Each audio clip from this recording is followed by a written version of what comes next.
All right, thank you everyone for joining us today for our Discover Your UC event. We will begin momentarily to allow some students and some more guests to filter in.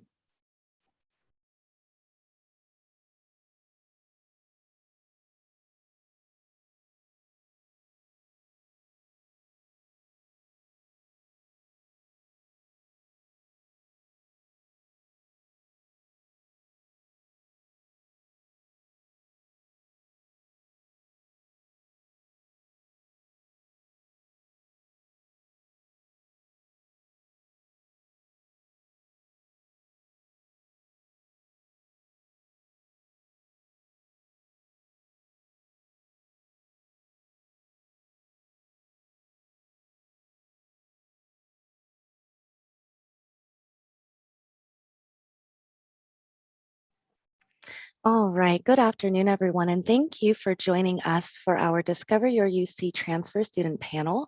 I would like to thank you all for being here, as it is always a joy to hear from our current UC students and to learn more about the different experiences that they have.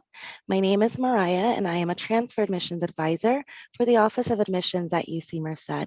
Today, I will briefly go over helpful UC transfer information, and then we're going to jump right into the Transfer Student panel. If you have any questions regarding the presentation or any questions for our student panelists, please feel free to submit those questions through the Q&A function down below. This webinar is being broadcasted live on our UC Transfer Initiatives program YouTube channel, just in case any of you guys want to reference any of this information later on.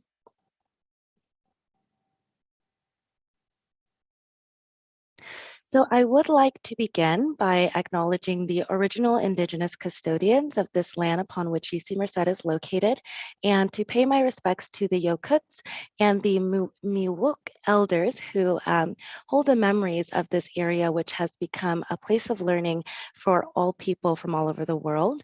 If you would like to learn more about the original inhabitants of this land, you are more than welcome to visit native-land.ca to learn more about not only those inhabitants of the land that UC Merced is located on, but any of the UC campuses. Now we're going to move forward to talk a little bit about the University of California system, important dates and deadlines, and transfer student requirements. So the UC is one of the largest university systems in the world, offering undergraduate and graduate programs on campuses located across the state. We are considered one university with 9 different campus locations. And in fact, all 9 UC campuses are represented here today. We all share a mission of teaching, research, and public service. Some of the things that you may want to consider when selecting which campuses you want to apply to are campus location and size, which campuses offer the major that you hope to acquire, as well as the unique academic programs and opportunities that are available at each of our different campuses. However, no matter which campus you choose to select, you will find a culture of academic excellence and fellow students and faculty who will inspire you as you are on your way to earning your UC degree. Here is an overview of the UC admissions timeline. These dates are generally the same each year. The fall admissions application opens August 1st of each year, and students are able to begin submitting that application at the start of November 1st, all the way up until November 30th at 11:59 p.m.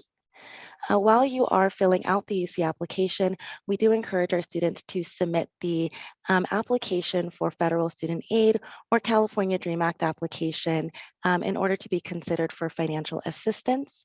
As soon as you can, the application does open on October 1st of each year, and it does have a priority deadline of March 2nd. Transfer students specifically are required to update their UC application with their completed fall grades 5 weeks after submitting the application or after the filing application period.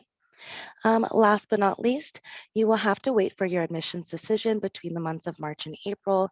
And sometimes you may find that it does come a little bit later, but if you want to reach out to the UC representatives to find out more information about different admissions timeline, transfer academic update, anything of that nature, we will include contact information at the end of this presentation. So let's continue with more information regarding some admissions timeline information. Students have until the end of the spring term before transferring to complete the necessary requirements for your major, as well as general education requirements. Within the UC application, you will be required to report all completed, in progress, and planned courses, along with any examination credits that you have taken in high school. Admissions decisions are going to be based on campus selection criteria and the anticipation of students meeting the full requirements. I would also like to note that some UC campuses also accept sophomore level transfer students, as well as winter and spring applicants. Those campuses include UC Merced, UC Riverside, and UC Santa Cruz. The application filing period for winter or spring applicants are going to be different. And so that application filing period does take place in the month of July each year. Let's move forward to some junior level admissions requirements. The admission requirements for transfers does include courses, units, and GPA requirements. So first and foremost, you are going to be required to complete what we call a 7-course pattern requirement. And this consists of 2 English composition courses that are transferable, 1 transferable math course in which you have a prerequisite of intermediate algebra or above, and then you are going to select 4 elective courses chosen from 2 areas of either arts and humanities, social and behavioral sciences, and or physical and biological sciences, You are also required to complete at least 60 semester or 90 quarter units of UC transferable coursework prior to enrollment at any of our UC campuses in order to be at that junior level standing. You must also earn a minimum grade point average of 2.4 or 2.8 for California residents in UC transferable coursework. You are also required to complete major preparation courses for your intended major. And these courses are going to vary per UC campus. So you're going to want to make sure you're keeping track of all of the major requirements at each of the campuses you hope to transfer into. And then you also want to keep in mind that some majors do require a higher GPA for admission selection. Therefore, it's really important that you are aware of the GPA that is required for your intended major, especially if it is going to be above that 2.4 minimum requirement. Also keep in mind that meeting these basic requirements does not guarantee you admission to the campus of your choice or the major that you hope to get into. So we encourage you to focus on exceeding those minimum requirements in order to be competitive at each of our campuses.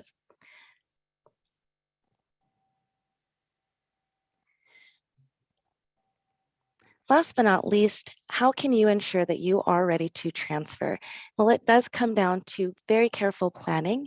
So we encourage our students to create an educational plan at the start of your education journey.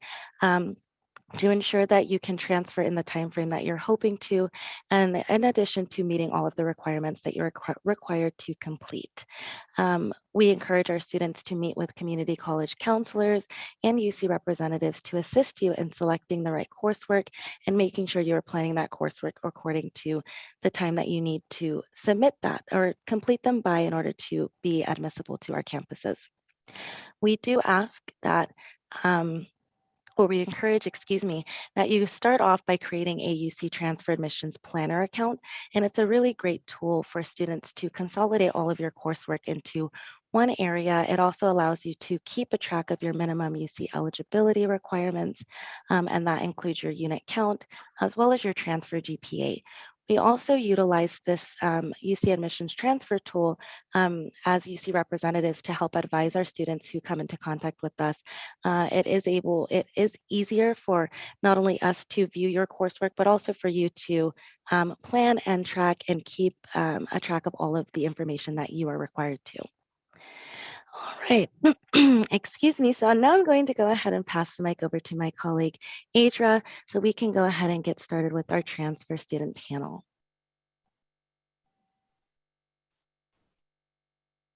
Thank you very much, Mariah. Hi, everyone. Good afternoon. My name is Adra Bowman. I am a transfer admission counselor at UC Santa Barbara, and I will be moderating today's student panel. So what we'll do is we'll start by having all of our students introduce themselves. Students, you should include your name, your pronouns, the campus that you currently attend, and the campus that you transferred from, as well as your major and or double major or minors, and then any involvements you have on campus, either at your current UC or at the community college before you transferred. And then student attendees, you have two options for asking questions. You can, after the introductions are over, you can either raise your hand and then I will unmute you so you can ask your question out loud, or you can use the Q&A function to ask questions there. If you do have any questions that are admissions related, we have admissions staff from all campuses monitoring the Q&A as well. So you can always ask an admissions question in the Q&A, either a general question or you can direct it to a specific campus. But if you have a question for the students about student life on a particular campus or in general, or about their experiences as a transfer, that's where you can use the Q&A as well, or you can raise your hand to ask those questions. So we'll start with introductions with Chantelle from UC Berkeley. Hi, everyone. Thank you for having me here today. My name is Chantelle. I use the she, her, hers pronouns. I attend UC Berkeley. I am a media studies major and I transferred from Santa Monica College. Something that I am a part of on the UC Berkeley campus is the Starting Point Mentorship Program. I am one of the coordinators of that program. And basically what we do is we pair California community college students with Berkeley students who have transferred, and they will mentor you through the transfer process. We are a bit closed for the fall at this point. It is the wait list, but we really do want to encourage you to apply for the spring. So I will drop our information in the chat. Our Instagram is Starting Point UCB. So if you want to get information about our mentors and more about our program, you can reach us there. But thank you so much for having me. Thanks. Next, we have Tariq from UC Davis. Hello, everyone. My name is Tariq. My pronouns are he, him. I'm at UC Davis, of course, majoring in political science and minoring in Asian American studies. I transferred from Chaffey College down in Southern California, Inland Empire. Right now on campus, I'm involved with the Associated Students of UC Davis. I'm their transfer student representative. It's actually a brand new position that we created because we wanted there to be more transfer opportunities and more transfer presence in student leadership on campus. So I'm glad to be the first person in the role. And I'm hoping that if anyone here is transferring to Davis, you can be in this position afterwards as well. Thank you. Next, we have David from UC Irvine. Hello, everyone. My name is David. My pronouns are he, him. Of course, I am from UC Irvine. My major is mechanical engineering with a specialization in design of mechanical systems. I transferred from Irvine Valley College, so pretty local in the area. Some involvements on campus are that I am the lead powertrain engineer for our off-road Baja team for SAE, as well as being a campus representative and an engineering ambassador. So if you guys have any questions for me, go ahead and let me know. Thank you. Luca from UCLA. Hello, everyone. My names are Luca and Isa. My pronouns are they, he, and I am a second-year transfer at UCLA. I transferred from Los Angeles College, and I'm majoring in philosophy and double minoring in gender studies and LGBTQ studies.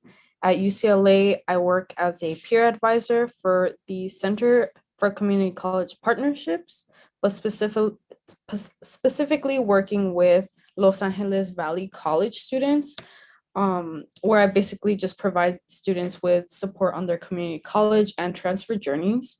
I am also an intern at the UCLA's LGBTQ Center as the QT BIPOC programming assistant. Yeah, nice to be here. Thank you.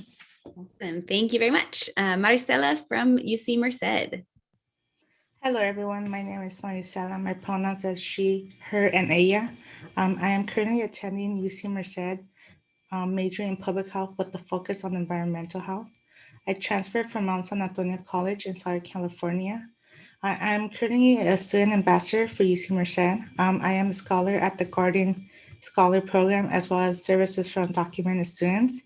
I sit on the Student Advisory Board, in which we come up with ideas to better accommodate students in our events and how we could better outreach and provide those services to our students, as well as I am a participant in the Community Engagement Center, in which we go out to the community and either help clean the streets or volunteer in their events. Thank you so much. Angela from UC Riverside. Yes, hello everyone. My name is Angela. I am from UC Riverside. Pronouns she, her, ella. My major is education with a concentration on learning and behavioral studies and a minor in business. And I transferred from NorCal, Shovel College to be more specific. And some of my involvements at UCR is one, I'm a Puente outreach mentor. So I help guide other students just like myself into the educational system, quarter system, and I also facilitate presentations for community colleges about UCR. Yeah, thank you for having me.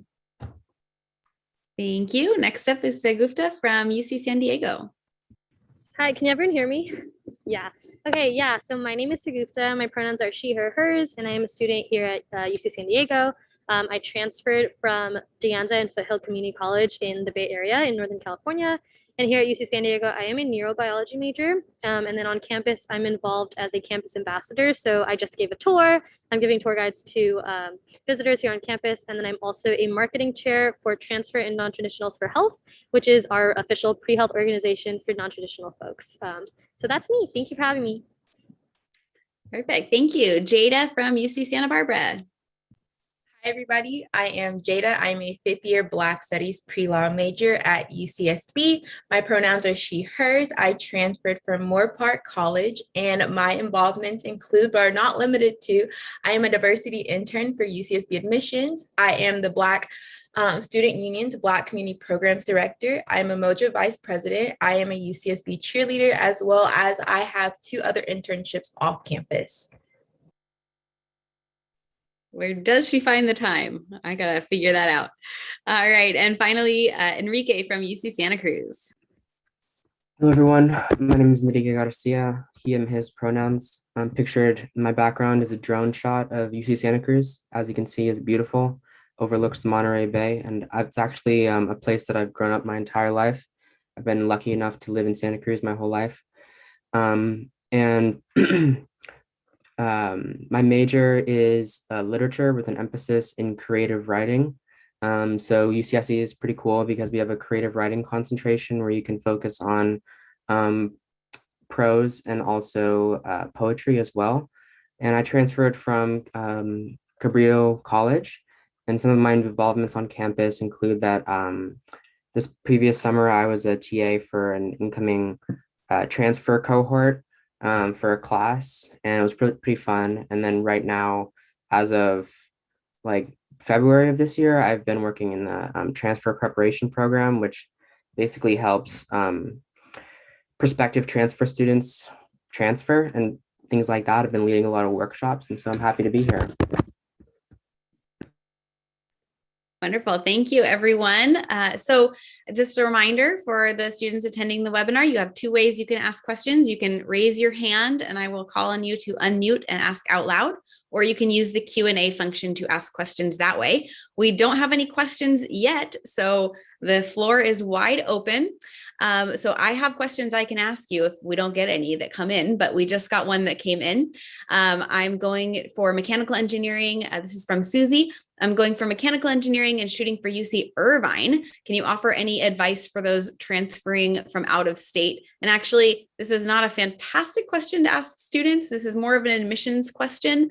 So I'm going to let our admissions counselor answer that. Thank you, Norma. So again, if you have any questions about like student life or our students specifically who are here, please let us know. Otherwise, I have a question to start us off. Anyone can start. Just panelists, raise your hand if you want to answer this. How did you or why did you choose the campus that you chose to transfer to? So how or why did you choose which campus to transfer to? Enrique. For me, it really came down to my financial aid offer. I ended up receiving the Regent Scholarship, and which made a big difference as a transfer student, $10,000. I couldn't really say no to that. honestly, and also the fact that I've grown up here and I've fallen in love with the nature and the wildlife.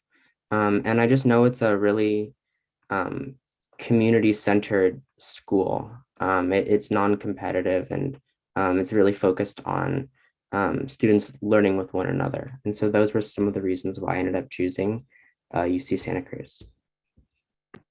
Wonderful. Luca? So I chose UCLA mainly because I already had a community coming into UCLA.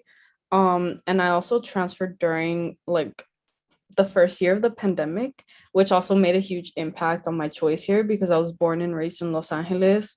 I was actually considering 3 different universities. So I was considering Berkeley, Santa Cruz, and LA.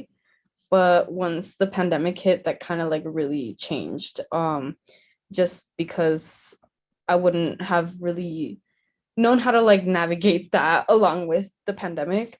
And then coming into UCLA, I had triple CP. And I was also very like aware of like the transfer summer program at UCLA as well. So I participated in that because since I was a triple CP scholar beforehand, I was already like automatically enrolled in AP, which is the academic advancement program at UCLA. So I feel like I had like a head start with UCLA, and I think that really influenced my decision. Awesome. Thank you. Angela? Yeah, for myself, although I'm not a Riverside resident, I come from 7 hours away, NorCal, but one thing I know is that I chose UCR because I felt welcomed. I feel like UCR is very inclusive and it is a diverse campus. And that's what myself personally, I love being around. There's a lot of things to explore. I love meeting new people, and UCR really does a great job in like being that welcoming space or that safe space. I am a first-gen student as well. So that was very important for me, feeling welcomed and feeling like everyone wanted to help. And UCR really is the definition of inclusivity in that aspect. That's wonderful. Thank you. All right. So now we've had a little bit of time for questions to come in.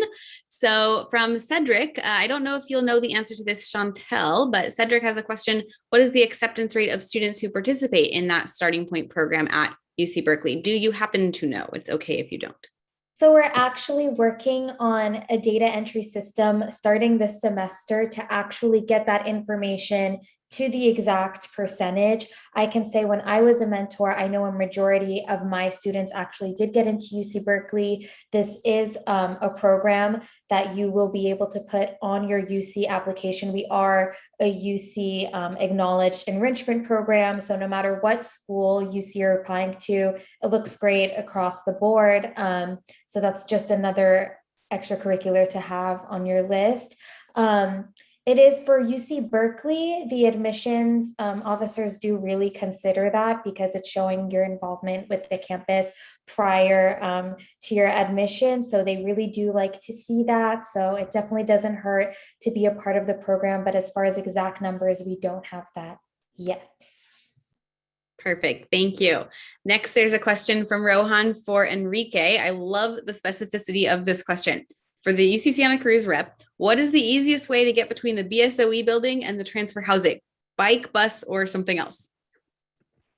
So you're gonna have to specify what BSOE is, honestly, because I transferred during the pandemic and I don't know what that building is. I don't either. So let me rephrase the question. What's the easiest way to get around on campus? Okay. Well, it obviously depends on like one's mobility. I think that's the first and foremost thing because relatively speaking, UCSC is pretty hilly. We have city buses, and then we also have campus buses that take you around campus. But for those who need like more accommodations in order to get from point A to point B, there is a disability van service that is open from like sunrise to sunset 7 days a week, and is actually something that I was going to utilize before my mom volunteered to drive me around because I have some like leg injuries. And so with all that, like there's many ways to get around. I see a lot of students getting around on bicycles, especially like electric fueled bicycles or whatever you call it, because it is hilly, and so you are probably going to need that assist. I've tried biking around Santa Cruz, UC Santa Cruz, just regularly, and it's a lot. I also see people on like electric like scooters, and there's buses, and then some people like bring their own car as well. There's many ways to get around, including those, who have disability struggles. Wonderful. Thank you for that comprehensive answer. And it sounds like the BSOE is the Baskin School of Engineering building. So now we all learned something new today. All right, this is a question for any student panelists who have done undergraduate research. From Lorena, can you discuss undergraduate research opportunities? Did you participate in research at your community college? So Angela. I can answer that. I hope that this answer helps. I personally have not done research, but I do know that UCR offers great research opportunities where you can work with a professor or anyone that you find interesting. And something I love to share about with students that I even thought of doing, I'm just not sure yet. But at UCR, there's this art course research that you can do. Basically, you create your own course. It can be from like just teaching students how to put on makeup to like teaching them about Marvel or like Pokemon, you name it. You would work one-on-one with a professor. And I just love to share something about UCR because I feel like it's very special. And I feel like it's important to know that research is not solely based and due to only do science, but you can basically do research among different type of topics. Wonderful. Thank you. Jada. Hi, so I am currently doing research with the Black Studies Department. And the great thing with UC Santa Barbara is because you're a transfer, your opportunity to do research kind of dwindles down. And since I also come from a community college that is not really research based, and I did absolutely no research at my community college, it provided me the opportunity during my 4th year to start researching on stuff that I actually like and that I learned during my transfer process, my first year as a transfer at UCSB. And so this year and part of last year, I was working on how movies and cinema engage in discourse about Black women and how it leads and it insinuates the stereotypes that are already placed onto Black women. And so having the chance to research that within my school and within my major is pretty dope. But also at UCSB, you have the chance to, outside of our departments, just do research in any department that you want, and just as a whole, anything that you want. It's pretty dope. Super cool. You'll have to send me that report once you write it. David. Yeah, for UC Irvine, we have a lot of research opportunities and a lot of very exciting things. For example, I've met a couple of friends that are currently doing research on the UCI nuclear reactor, as well as the power plant that we have on campus. So those are pretty great opportunities. And it doesn't have to be also in STEM. It could also be in the arts. For example, I have a couple of friends who are writing their own play as their type of research and talking to different people that have experience in the field. So research could take very different forms in the way that you want to do it. For example, I'm on the race car team, and a lot of the research I'm doing tends to be mostly about powertrain members and about mixtures of gases and different components. So UC Irvine also has every UC has an amazing research center.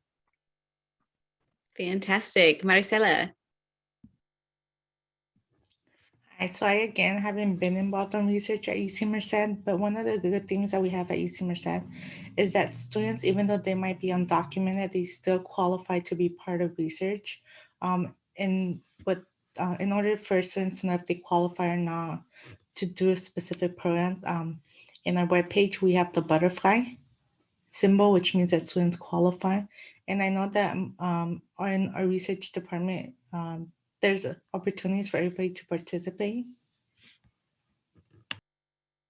Awesome. Thank you. Lots of great examples of research and how to get involved in that. Okay, let's move on to a new question. So this one's about housing. I'm hoping to transfer to a UC for fall of 2022. What are the options for housing for third-year students? So this is going to be different at every campus. So would anyone like to give a couple examples of housing opportunities at their campus? Marisa. So I understand that for most of us, like housing, it's a priority, right? That sometimes it distinguish whether or not we accept to go to school. One good thing about UC Merced is that if you're part of the Guardian Scholarship Program, you're guaranteed housing. So meaning that that once you submit your application, there will be a space for you. And that's one of the reasons why it also made me want to choose UC Merced. But we have there are different apartments that have contracts with UC Merced in which students could also apply for housing. Thank you. Chantelle. So UC Berkeley has a variety of on-campus and off-campus housing options, but in one of our dorms, specifically called the Martinez Commons, we do have transfer-specific housing. So it is an entire dorm floor that is specific for transfers. I personally haven't lived there. I live off-campus, but I know plenty of friends who have lived on that floor and have met a lot of people like them with like experiences. So I think that is a great opportunity, especially for transfers. So I would definitely think about that when submitting your housing application. Great. Sagufta. Yeah, similar to Berkeley, we also have transfer-specific housing. It's going to be within 7th College, but students aren't required to live on campus, right? So we've got on campus and off campus. Last quarter, I was on campus for only spring, and I got housing at on campus in the transfer-specific housing, and now I'm living off campus. But both are really good opportunities, and it's really nice to be able to meet within that community, especially during the pandemic when it was already more hard than being a transfer student to begin with. So yeah, really good opportunities on campus and off campus. Awesome. Tariq. Yeah, so I actually live in a new set of housing that UC Davis built, and it's primarily there for transfer students and is now also housing second year transfer students and also returning students. They've built a few thousand actually beds and it's great because you're surrounded with other transfer students. I've met so many transfer students, both from SoCal and NorCal, and I live right across from them. So it's really great. And as well as, along with that, we also have a lot of housing available for student families, which is also really important in the transfer community as well. Great. And Enrique. Yes. So at UC Santa Cruz, one interesting thing about our campus is that we have technically 10 colleges spread out throughout the campus, so the 2,000 acres of campus. You can basically think of these colleges as kind of like the houses in like Hogwarts.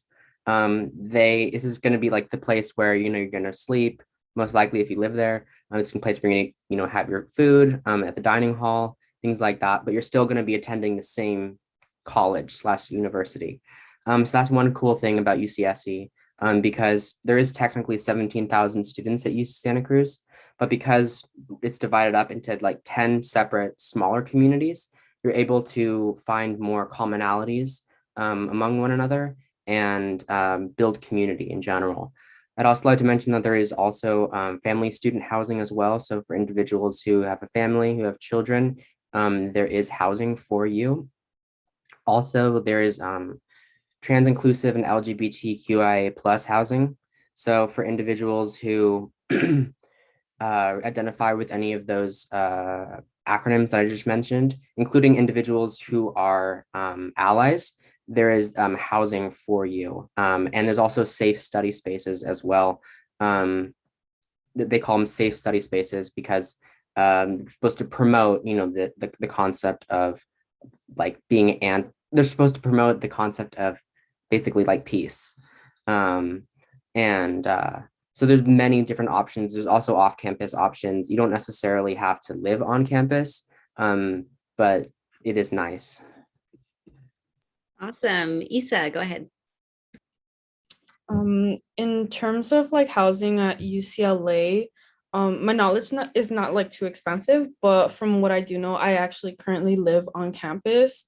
and we actually had to like fight for housing this year for second year transfers, but it worked out. But basically, UCLA does offer housing to transfers. It's tends to be guaranteed for the first year transfers, and then usually not for second year. And we actually have a transfer dorm, or like a transfer specific like building, which is called Holly on the Hill. And we also actually have like a living learning community. So there's actually various ones. So there's like Chicanx identity. There's I know there's like a gender and sexuality one, which is more specific to like trans students and any other LGBTQ students. And then there's also a transfer one. There are many, but there's also like a transfer specific one, and you can like apply to it when you're applying to housing. But yeah, that's like all I know, at least. Just wanted to throw that out there. Perfect. Thank you. And Melissa also posted a link in the chat for everyone on UC system-wide housing. So information for all the campuses there for more details. And then we'll stick with you, Luca, for a question from Alexandria. She said, I think you said your pronouns were they, he. Are your pronouns generally respected at UCLA? Have you had any problems with other students when it came to respecting your pronouns, and how would you handle it? Cool. Thank you so much for the question. I appreciate it.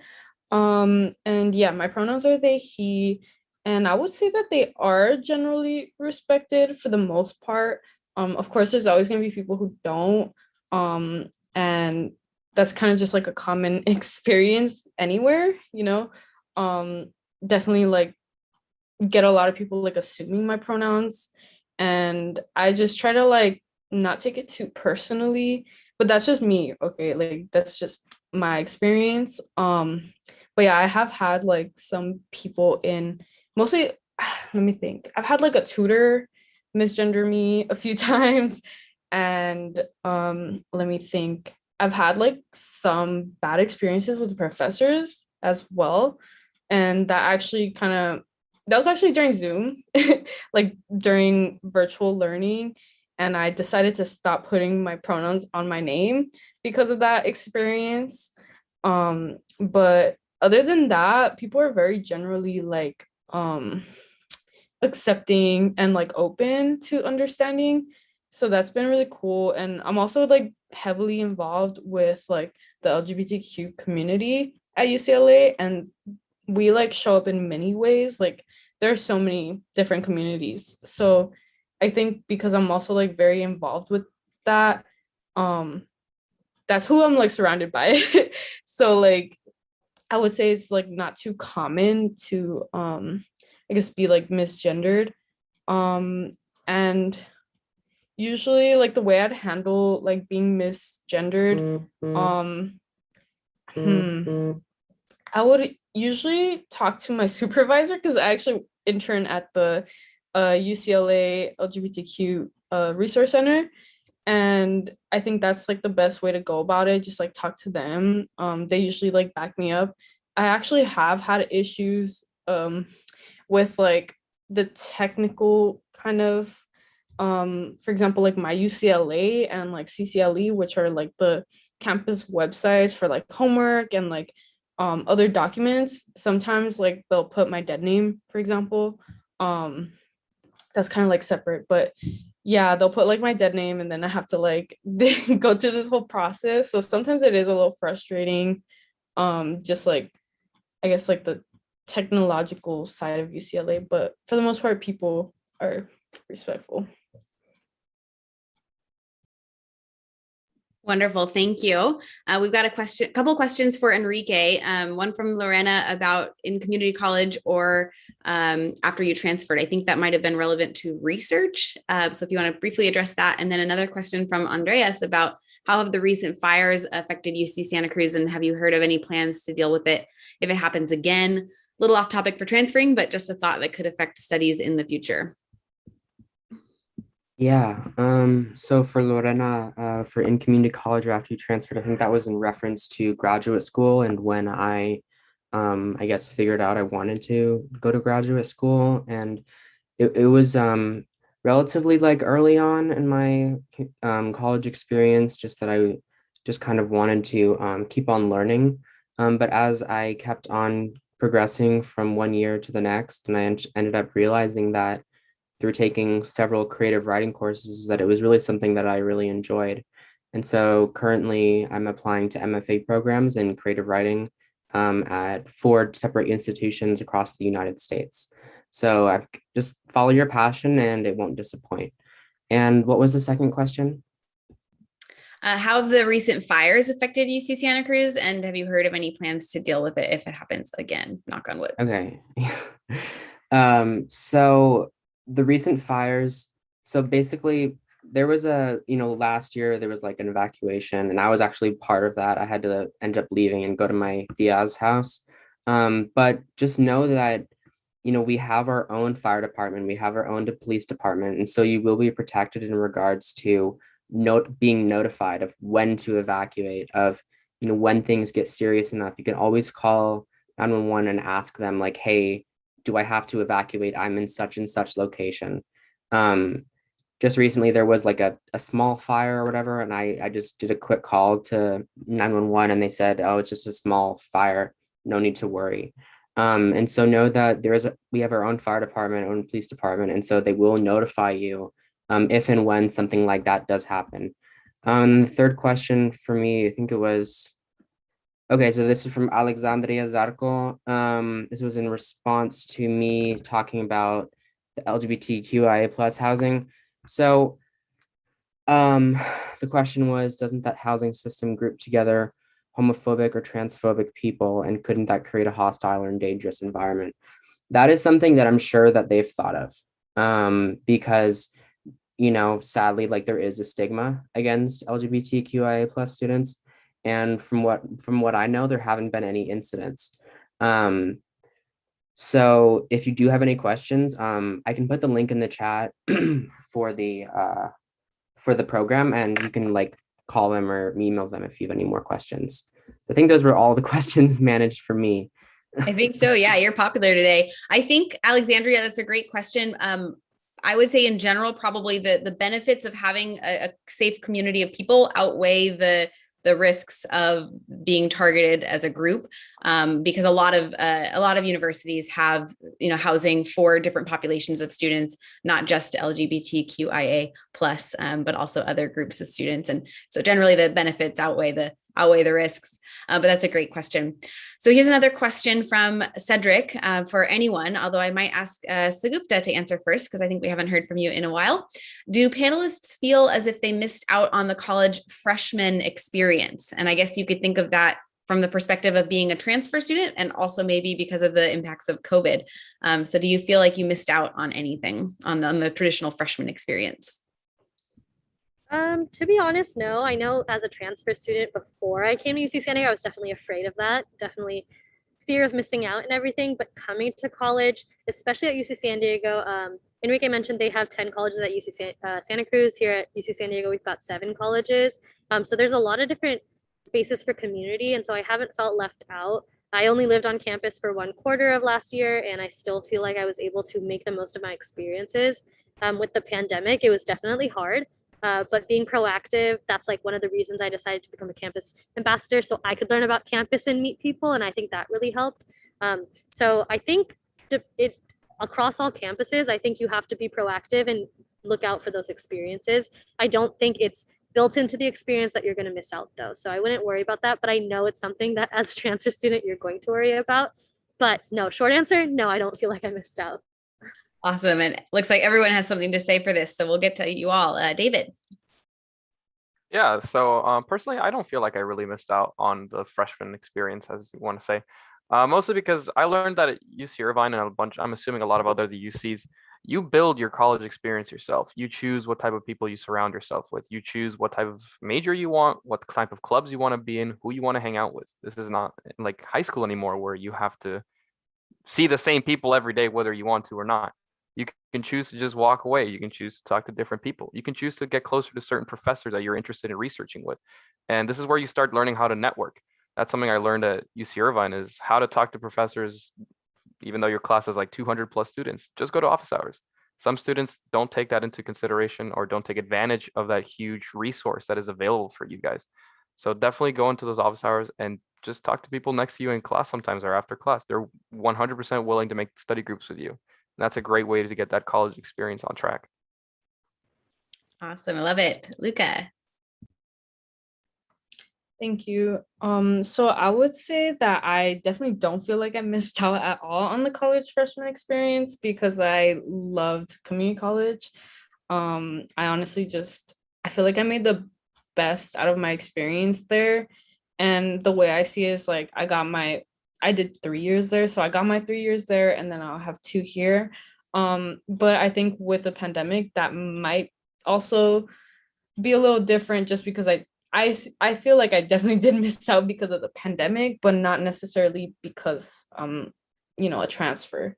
So yeah, I think like it's like to add on, yeah, like I really like that I could just like go around and kind of like explore, like and I feel like going to community college really like opened a lot of doors for me because I met a lot of people and like just like got to learn about a lot of other experiences that I had never like really been exposed to before. And I feel like it really helped me like mature to be able to handle like the UC system, honestly. Yeah. Great. Thank you. Chantelle. I definitely want to second Sagufta. This was for sure something I was really worried about prior to coming. But I actually want to share a quote with everyone. I was an orientation leader this past summer for UC Berkeley. And in one of our training sessions, they actually specifically talked about transfers. And what they told us is just something I really want to express to everyone here.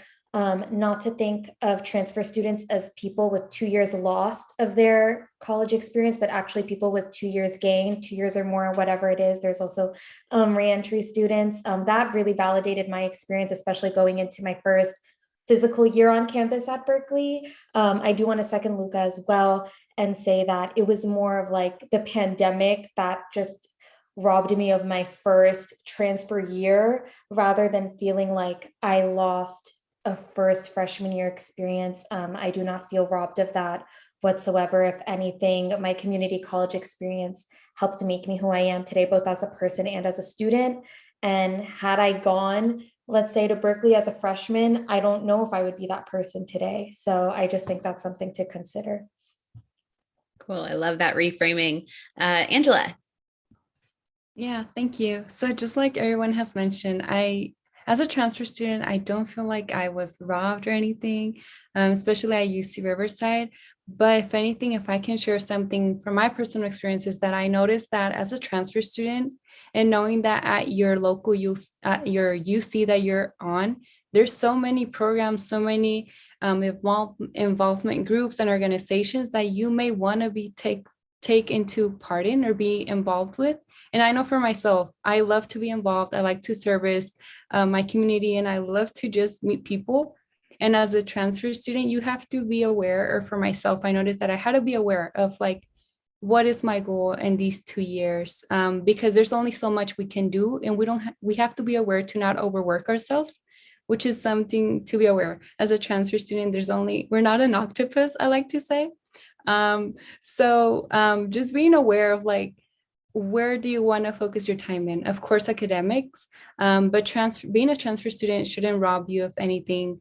Just like I believe, was it David? Yeah, David mentioned you make the best out of whatever you can, but just be aware of like, what do you want to do in those 2 last years? Awesome. And Maricela. Well, I just wanted to add that as a transfer student, there are services targeted toward helping you like kind of transfer into the school that you want. I know at UC Merced, like they offer workshops in which they help you transition, right? Make your transition smooth.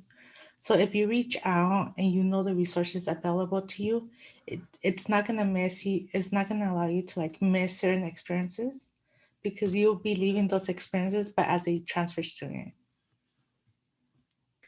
I also want to jump in here and throw out a fun statistic, which is that all of the UC campuses have a goal to enroll one transfer student for every 2 freshmen that they enroll each year. So 1/3 of the incoming students at every single campus are also transfer students who are in the same boat as you. So a lot of transfer students think, I'm the only one who doesn't know anyone, is unfamiliar with campus. But in reality, 1/3 of the new students at every campus every year are in the same boat as you. So you're in good company. All right, new question. This is a great question for anyone who wants to answer it. It's said to be super hard to study in the UC. Right now, I'm struggling studying in community college. In order to get an A, I spend a lot of sleepless nights. So I want to know, how hard is it studying in a UC school? Is it possible to get an A? So that's the question. Another way to think about it is, how is the difference between academics at the community college versus the University of California? Who would like to start with that? I think Enrique and then Tariq. Yeah, it's definitely possible to get A's, and multiple of them. My community college, I did well and I got a lot of A's. I got it 4.0, and then at UCSanta Cruz, I have a 3.96. And so, with that, I mean, it's important to remember, like, try to like study. I mean, it's so cliche, but like try to study smarter and not harder. Try to prioritize when you have to do certain deadline things. I mean, honestly, like, my go-to is my planner. You can't see it. Okay, maybe you can, but this is like my go-to for everything. Like, I have no idea what I'm supposed to do tomorrow if I don't look at this. And so I highly recommend using a planner. I highly recommend putting in like your classes, like in your Google Calendar or whatever. Just try to, if I would give you one piece of advice, it's just to try to stay as organized as possible, because if you stay organized, you're not going to miss deadlines. You're going to know when you have to study what topic, and you're going to not have to like overwork yourself at like the last minute. And so I'd recommend that. And then also just, it maybe feel a little bit intimidating, like going to a UC straight out of a community college, but know that, you are UC material, and try to like believe in yourself, because it's pretty common, at least for me and for others that I've talked to feel a sense of almost like inferiority. But just know that it's not valid in general, and that you are able to succeed. And Tariq? I don't know if it's because I'm lucky or it's because of my particular major, but a lot of my classes that I've taken here are actually a lot easier than my community college classes. I don't know if I'm lucky for that, but I definitely feel that because when you're in community college, your classes tend to be smaller. They tend to be you tend to be like in a good relationship with your instructor. Here it's pretty similar with upper division classes. You do have smaller classes. Your instructors tend to be a lot more talkative than compared to if it was like a general ed class with 200 plus people. I would say that what I noticed from my community college experience to here is that my classes here do require a lot more reading. So like I'm reading like almost twice as much as I was back in community college. With my courses, a lot of our exams are like free response, like you have to write like prompts, stuff like that. But overall, I would say that I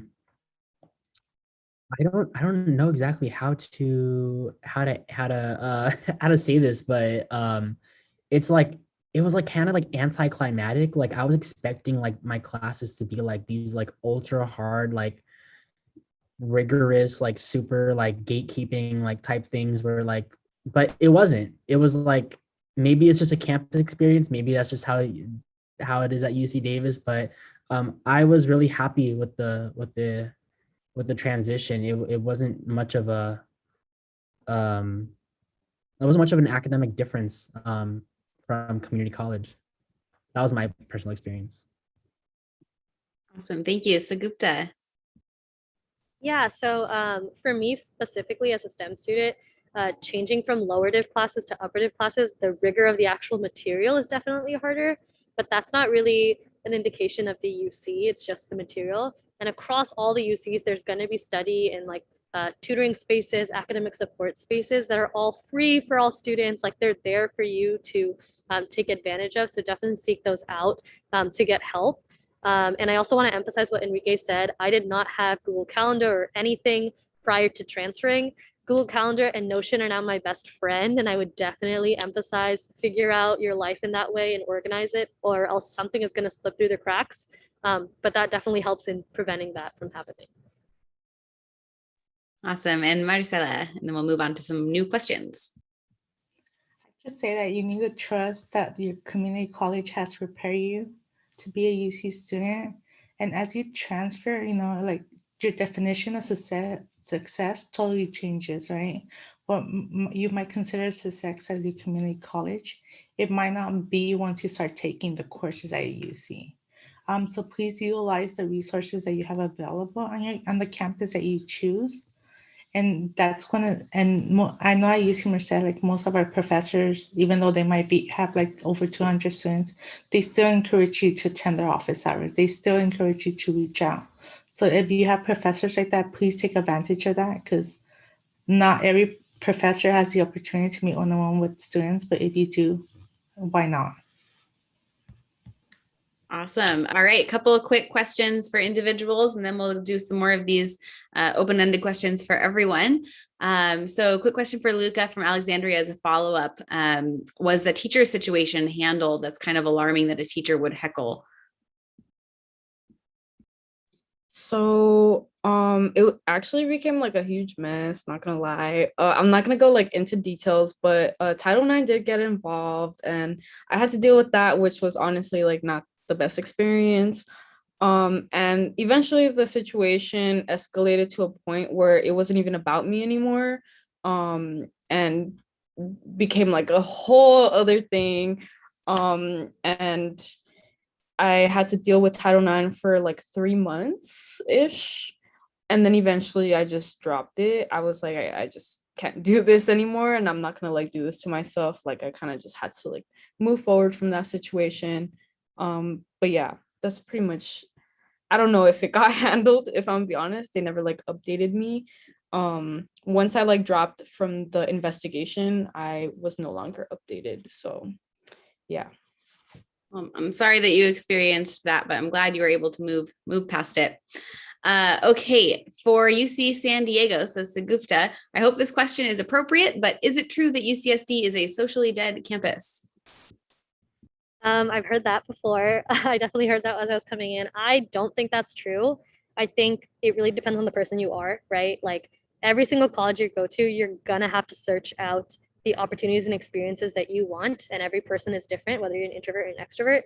I think people that say UC San Diego is UC socially dead are just not looking for those experiences. So I've never felt that. Everyone that I'm around has never felt that.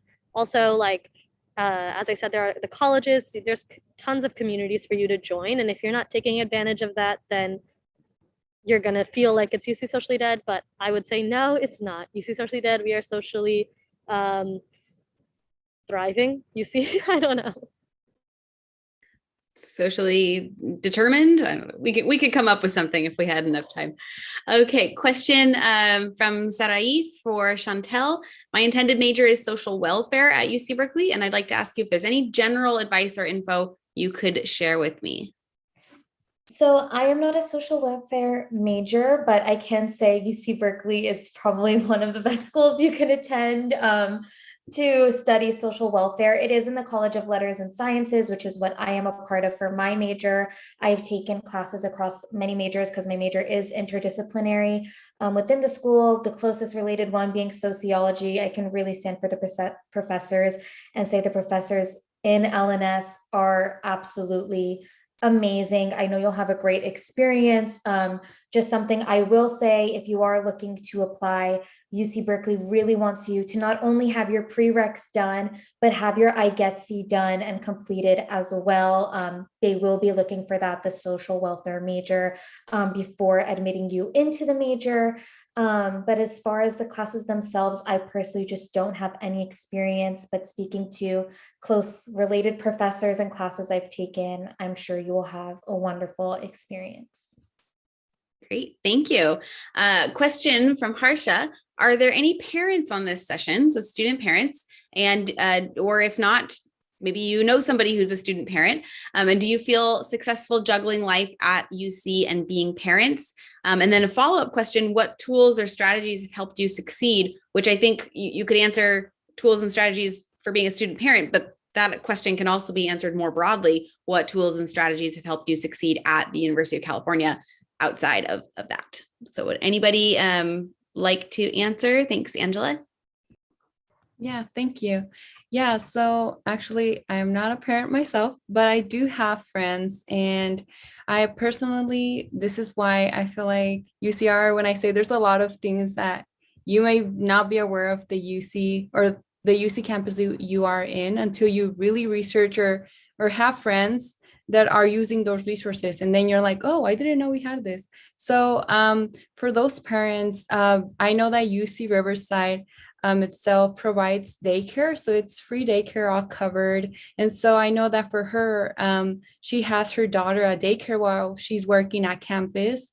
And other than that, I know that even for insurances, you can add your children. I personally, again, I don't know much information, but what I'm sharing now, and that's only because, again, I'm able to reach out to different individuals and know about their backgrounds, and then hearing from them the resources that UCR offers that I may not be aware of. And that's a completely cool resource to have. And always mention that, obviously, of course, family housing is available. But again, you have to do your own research because resources are out there. But again, we are research-based institutions. So we should be aware of our own research that we are making. But good question. Cool. Thank you, Enrique. Yeah, I'm not a parent either, but I also know that we do have childcare services available at UC Santa Cruz, and it's right next to the family student housing. So you literally just walk like it's like 100 feet, and there's your childcare, and you drop your kid off, and you go to class or you go to the library, and then come back when you're done, and then pick up your kid and do that day in and day out. So there are resources that are on campus that can help students who are parents. Great, thank you. And I'll just add that I think probably every campus has some sort of support service for student parents or also non-traditional students. So non-traditional students is kind of an umbrella category that encompasses students who are parents, students who are older than traditional students. There's a couple of different things that can qualify you as a non-traditional student. And many campuses do have family housing as well. All right, we'll stick with you, Enrique. There's another question for UC Santa Cruz. Are there and how are the job and internship fairs at UC Santa Cruz? Specifically, are there opportunities for robotics engineering if you know about that? And then separately, how are TA and lab tech opportunities for professors? So kind of a lot, but basically internship and job opportunities at UC Santa Cruz. Yeah. So for the first question, how are the job and internship fairs at UCSC? So one cool thing about UCSC is that we have over 200 student-led clubs and organizations. So basically, if you have an interest in mind, you're going to be able to find a community that has that shared interest, whether it's in regards to clubs that are focused on, or internships that are in relation to like technically like academic things, or perhaps religious identities, LGBTQIA plus identities, things like that. And we actually have a fair, it's called Cornucopia. It's during the first week.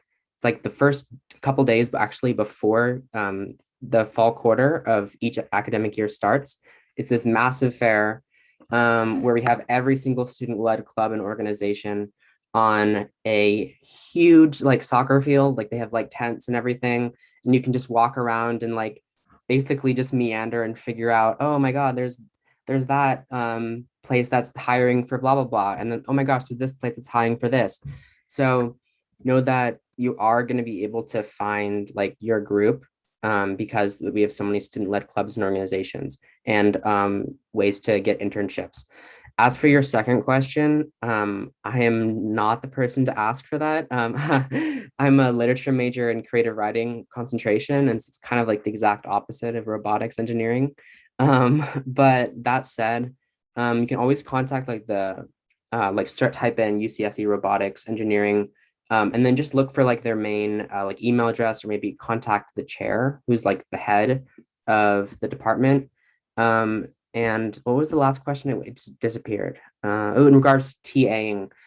So it's interesting. I actually didn't apply to become a TA. What happened was I took a class that was a Kresge 25 class at UC Santa Cruz, which is like a transfer preparedness class.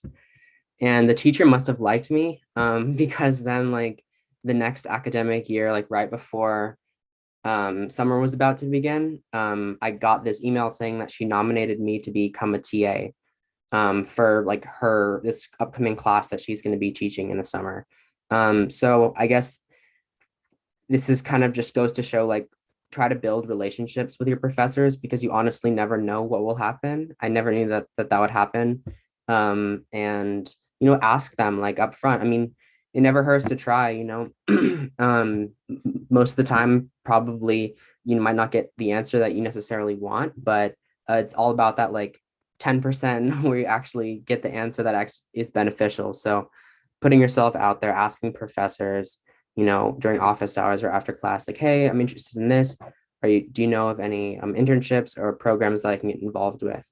I really recommend that. Thank you. And I will mention every UC campus has some sort of career services department that does job and internship fairs and helps students find opportunities while they're students and potentially after you graduate as well. Question for Sagupta. I have a question for the University of California, San Diego. Do you recommend living on campus during COVID? And fingers crossed that this is not a relevant question by the time next academic year hits, but Yeah, I mean, I'm not sure exactly what in regards to you're asking. Like, are you asking, do you feel safe and whatnot? But with me living on campus during COVID, I randomed. We all had single bedrooms. I don't believe that's the case now. They are doing singles and doubles, but they've eliminated triples. So you're able to have your own space. I think it was really nice to be able to still meet people, and I wanted to be on campus.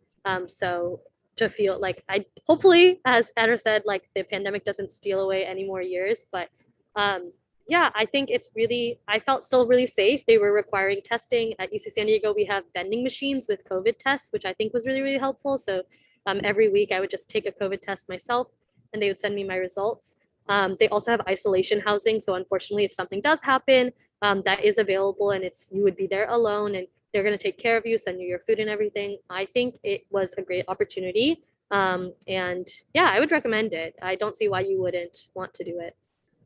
Thank you. And would any of our other panelists like to address that same question for their campus? If you lived on campus during COVID, what was that like? Maybe nobody else lived on campus during COVID. Nope. Okay, never mind.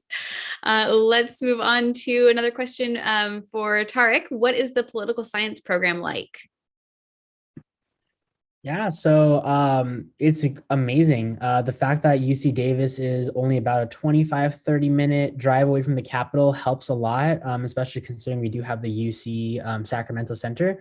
I'm actually, I have an emphasis in public service. So what that means is essentially I focus my classes on more public policy classes. UC Davis does not have a specific public policy major, unlike Riverside or UCLA, and then I know Berkeley has a minor, but Davis, this is like the closest thing to like a public service focus, and it's great. I've had amazing professors, all very knowledgeable in their topics, and I know that we also have some really great transfer alumni. Transfer alumni actually. Our California Supreme Court Chief Justice, she's a UC Davis Community College transfer student, and she was a she wasn't a public service emphasis, but London Breed, the current mayor of San Francisco, she was a UC Davis public service emphasis major. So I know that the program is great, and there's a great alumni network as well within it. Thank you. I also want to throw this out there. opportunity for any UC campus, a program called UCDC or UC Sacramento, which is a residential internship program that you can do in Washington, DC or in Sacramento if you're interested in law, government, politics, anything like that. And you can do that from any UC campus. Okay, new question for any of our panelists. Are any of you a first generation college student? So the first in your family or of your generation to go to a four-year university? And if yes, could you share your experience on applying and transferring to the UC? Chantelle. So I am first gen on my dad's side. My mom was first gen in her case. But as a first gen student, I don't think it's had an impact on me getting in or my access to opportunities in any way. If anything, I think it strengthened my abilities and motivated me because I know it's an opportunity my dad couldn't have. So in that case, it's just more something that gets me going.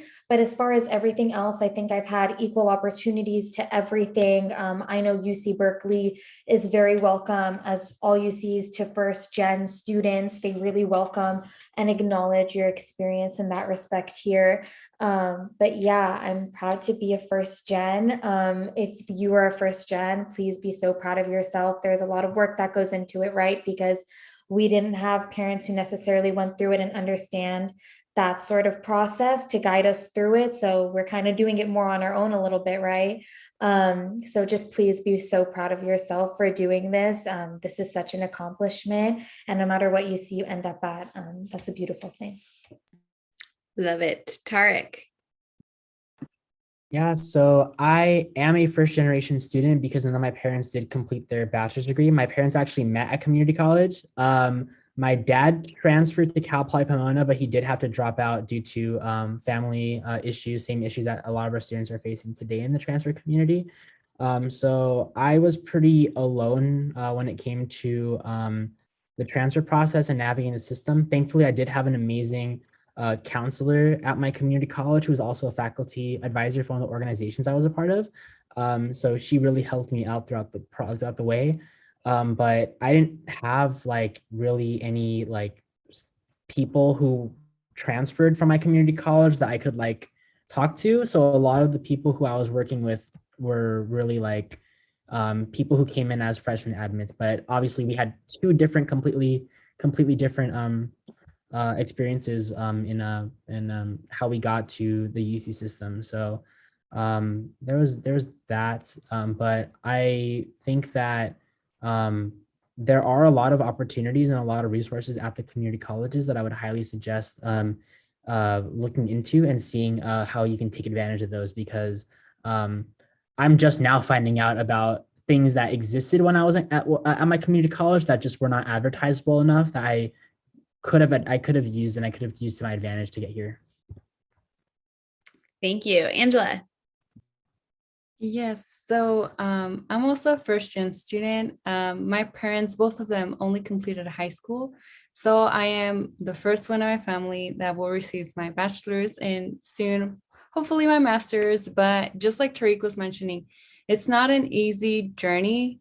It gets lonely, or I felt lonely for some time in the beginning until I got to community college and I learned how to ask for help, because as a first gen student, it's a scary process to be the first one in your family and to ask for help and to sometimes feeling like you don't fit in and like, where do I go? Who do I go to?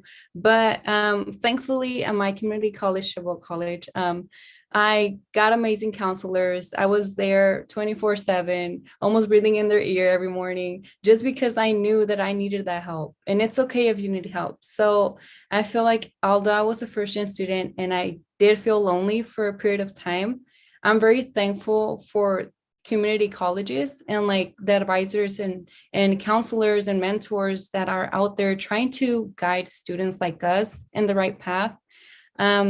So if anything, I just want to say, like, don't give up, like, let's not give up.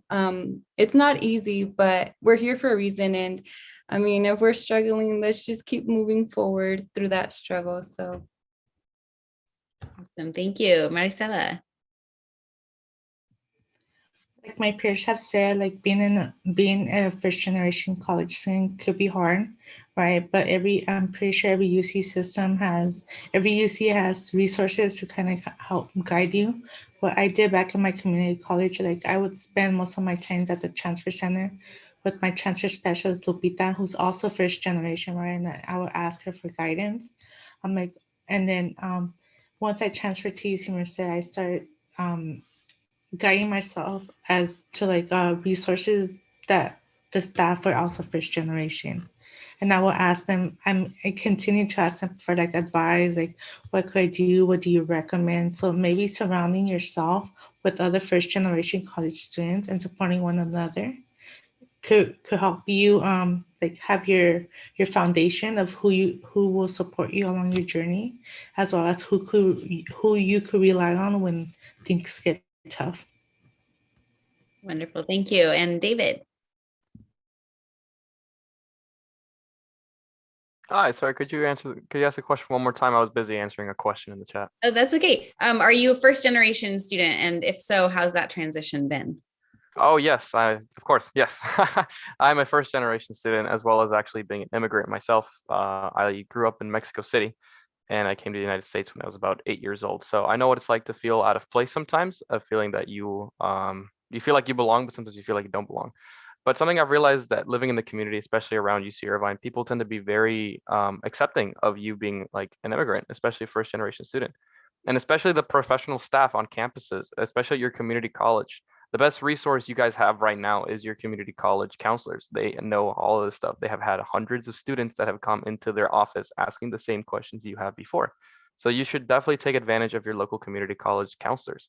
They can answer any of these questions that you guys have. And you can also join clubs and organizations for these types of students once you actually transfer. For example, I'm a part of the Society of Hispanic Professional Engineers here at UC Irvine, where it's just for Hispanic engineers. So we have alumni come back and give us resources, talk to us, even give us tips on internships, or even give us networking abilities to talk to people who are already in certain fields that you want to go into. So definitely take advantage of that, and don't be afraid to ask these types of questions. People are willing to help you. Awesome. Thank you. We have time for about 2 more questions. So panelists, if you want to answer anything, type your answers in the Q&A, you can absolutely do that. So second to last question from Ronald, is anyone working and studying full time? So Jada, we haven't heard from you in a while. If you want to address talking about working and studying, and then if anyone else wants to chime in, just raise your hand. Yeah, so I'm a full-time student and a full-time worker. I work over 40 hours at both of my jobs. And when I say, it's literally like everybody said, just get a Google Calendar. That is your best friend. And get an agenda planner, because that is your best friend. I think that's the balancing game of it all, and also loving what you do, because when I transferred into UCSB, I was able to focus on Black people. I'm a Black person. I love that. Like, hey, so I'm gonna enjoy studying, and I'm gonna make time to study because I really enjoy it. I'm gonna make time to work because I love having money in my pocket. So I feel like if you love what you do in all aspects of your life, you're able to make a balancing act and get an agenda planner. Awesome. Great life advice. Anyone else working while studying want to talk about that at all? I'm not full time, but I work about 20 hours a week. And it's a lot. I mean, aside from like other things in general, like psychological and physical things, I think that like those two things combined on top of school, it feels like you're juggling a lot.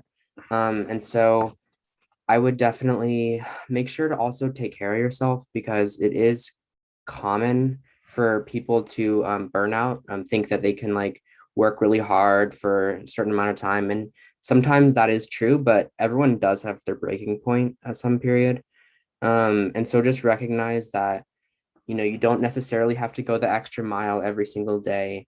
Take the time to take care of yourself, because in the end, that's what really matters. Thank you. Isa, did you want to address this? Yeah, thank you. I'm also not working full time, but I am a full-time student and I'm doing over. So I'm doing 4 classes per quarter now. And I work part-time not by choice. I actually I'm thinking about getting another job, which would be a third job. But since I'm working on campus, I can only do 20 hours and there's like a limit to that. So both of my jobs on campus are like split in half. And honestly, like it's a lot, especially because now that we're coming back in person, I have to like consider walking, to work. And even though like I'm living on campus, which is honestly I'm so thankful for, it is a walk. Like UCLA, like the walk, it's a workout every single day.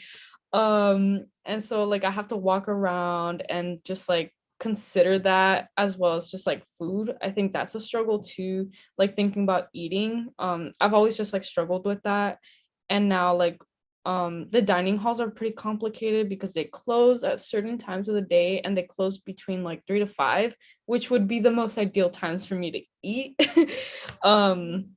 So that's just like, it is a lot of like time management, and using my agendas. I keep 2 calendars and an agenda, as well as like a daily list of things to get done, but that also takes time in itself to just like figure out like what I got to do every single day.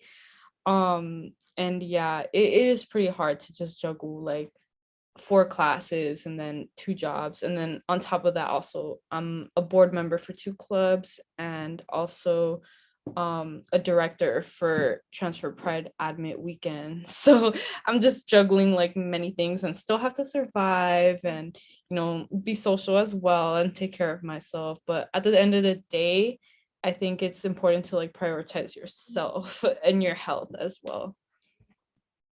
Absolutely. Okay, Maricela and then Angela, and then we'll get to our last wrap-up question. So I don't work full-time, but I am a full-time student working on campus. One thing that I like where I work at is that my boss works around my schedule. So they ask like, what time can you work? Instead of not telling me like, oh, these are the times you have to work. And then what I like about like working on campus is that they prioritize your classes first, and then they ask you if you're available to work for certain hours. I think most UC campuses do that. They work around your schedule because they understand that you're a student first. Thank you. And Angela. Yes, thank you. One thing, Jada, yeah, it's all about time management. I don't know, Jada, how you do it, but yeah, I want to say one thing. You have to be very self-aware of who you are, how much can you handle. You have to very like sit down, reflect, how much can you take? Because quarter system, it's 10 weeks. You have to think about the type of job you want to have, outside job or campus job. I love working in campus. I have 2 jobs because they work around your schedule. But again, you're very limited to the hours you can work. Why? Because they want to make sure that you're focusing on your academic things.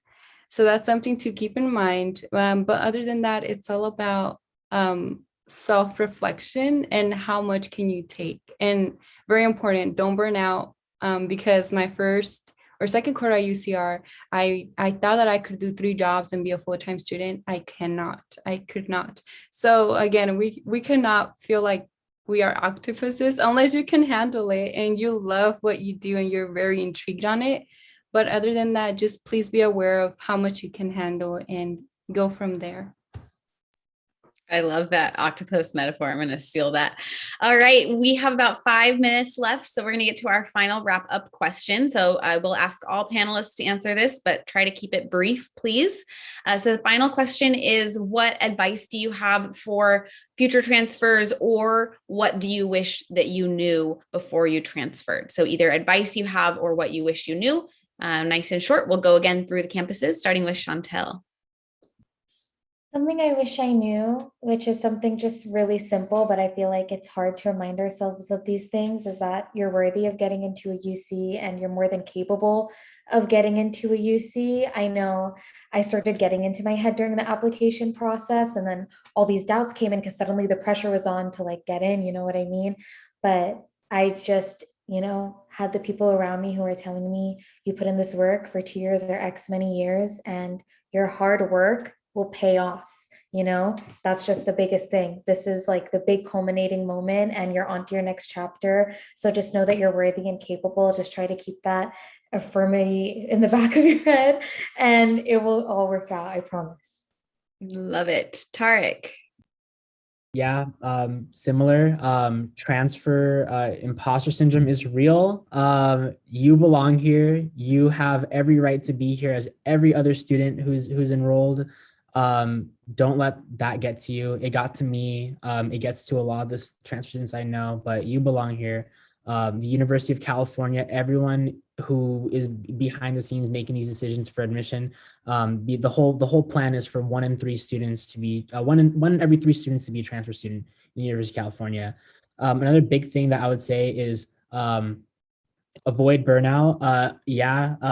You're only here for about 2 or 3 years, 4 at the max usually, but try not to overpack your schedule. Transfer shock is a real thing. There's going to be a slight dip in your GPA most likely. Try not to get 4 years worth of college experience in 2 years, because that's what I tried or thought I can do, and it did not go that well. Yes, balance, time management is probably like the best suggestion I could have. Because you're not an octopus, unfortunately. David. Yeah, definitely. Something I like to tell a lot of transfer students as a campus representative is that if you were able to transfer to a UC or not a UC, any other school, you worked hard to get there. You've already put in the effort. You've proven yourself at a high level at a community college. So don't feel like you don't belong at that school. And once you actually do transfer, take a quarter to calm down and make sure you are able to transfer your mindset to the quarter system. It's a big shock for a lot of students. And however well you do, don't worry about it. You can always pick it up later.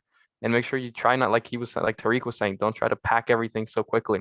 Get used to your campus, get used to your lifestyle, get something rolling. And if you can apply more to your life, if you want to do more stuff or get more involved in your campus, then go ahead and do so. But don't try to do it all at once. Thank you. Luca. Yeah, I guess to add on, I would definitely say like always, I guess to kind of like jump back to what I was saying, like prioritize yourself and your health. Like honestly, I think that's the biggest one for me. And find like kind of like make your own space, you know, like I would say make your own space or like a community. I think that's like also the biggest one for me was like triple CP. I think that's just like they've backed me up in everything, you know, like if I'm not feeling good or if I just like need someone to talk to, like I know that I can talk to someone there. Thank you. Maricela. If I could give you one advice is that you are UC material, right? These institutions were created for you, so apply.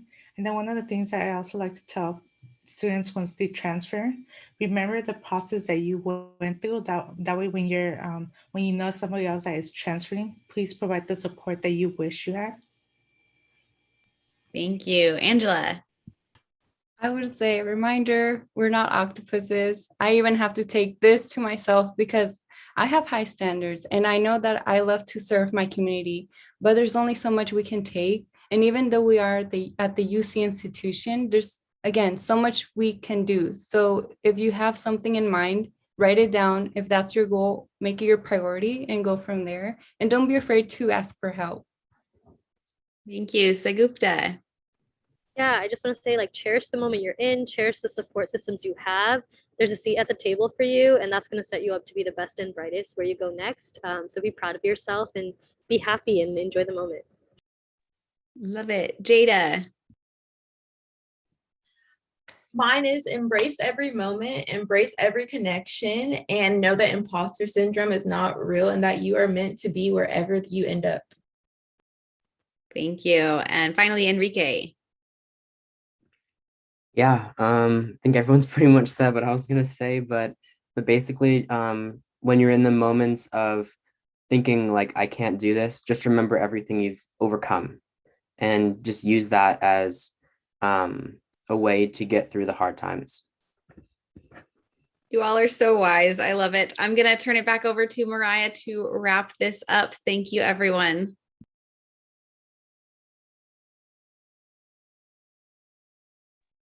Thank you so much. Okay, so as a transfer student to UC Merced as well, I also wanted to give one piece of advice. Opportunities do not come to you at your dorm, right? So put yourself in spaces where you are going to have access to these resources. Join clubs and organizations, go talk to your professors. Doors will open up for you the more you're involved and the more that you put yourself in these spaces to have access to that. So last but not least, we wanted to make sure that everyone had access to the contact information for all of the UC campuses, including the links to each of the campuses admissions websites for you to learn more about each of the campuses. So feel free to screenshot this slide if you guys are wanting to get some more information after this presentation. Other than that, that concludes our Discover Your UC Transfer Student Panel brought to you by the UC Transfer Prep Program. On behalf of the University of California, I would like to thank all of you for joining us this afternoon, as well as for asking all of your wonderful questions. I would love to thank our student panelists for sharing their invaluable experiences. And I would also like to thank my UC colleagues that are in the background who have been very busy answering questions and providing supplemental information for all of you. So thank you so much, and we hope you will join